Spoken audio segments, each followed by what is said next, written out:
On the hub now to Cairo, and Dr. Hellyer, Dr. H.A. Hellyer, a fellow at the Brookings Institution. Thanks for joining me here on the hub. What's your analysis of the predicament now facing the president? The president has put himself into a rather awkward situation and has been in that situation for the last few days. For the last 3 days, tensions have been rising throughout the country, not just in the capital and not just in front of the presidential palace. And yet we've heard very little from him. In fact, we've heard nothing from him in the past 3 days. He's scheduled to come on TV, on national TV, sometime next hour, and issue a statement. But it's hard to see what sort of statement he's going to be able to issue that is going to reduce tension sufficiently to get people to accept that things have changed.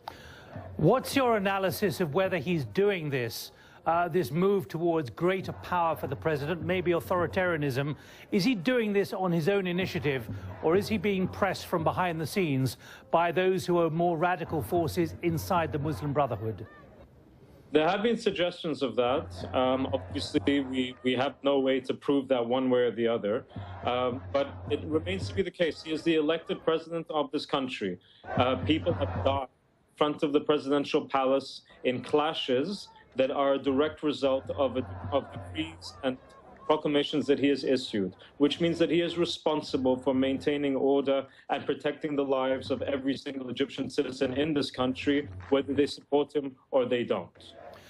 Dr. Hellyer, when you look at what's happened in the last 24, 36 hours with outbreaks of violence elsewhere, places like Ismailia on the Suez Canal, but you see Muslim Brotherhood Party offices being attacked, what's your analysis of this now?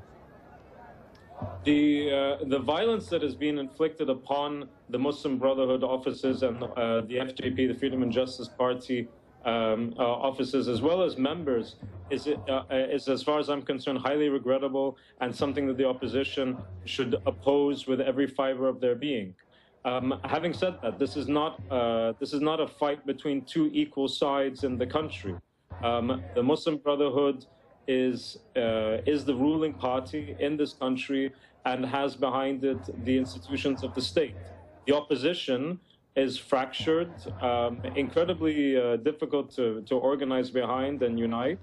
And while there's plenty of blame to be shared around, at the end of the day, there is a president, there is a government, and they are responsible for maintaining order in this country and using the forces at their disposal to be responsible and protect the lives of every Egyptian citizen.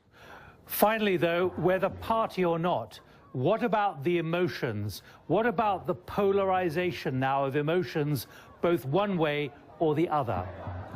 The polarization is probably the worst thing to come out of all of this, besides obviously the regrettable loss of life.